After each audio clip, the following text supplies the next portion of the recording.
Magnified. It's the little things. The Exploratorium brought together 56 scientists and artists from the Bay Area and beyond for a festival celebrating all things tiny and the tools that enable us to explore the microscopic world.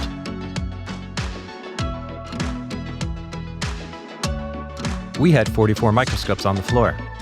Everything from high-end professional microscopes to low-cost devices for disease detection, along with microscopy experts to help guide our visitors in exploration. With these tools, we made art inspired by the microbes around us. We cheered our favorite microbes to victory in a cell smackdown. We stepped under the microscope and danced among the cells. And we examined organisms that live in the water, air, and soil.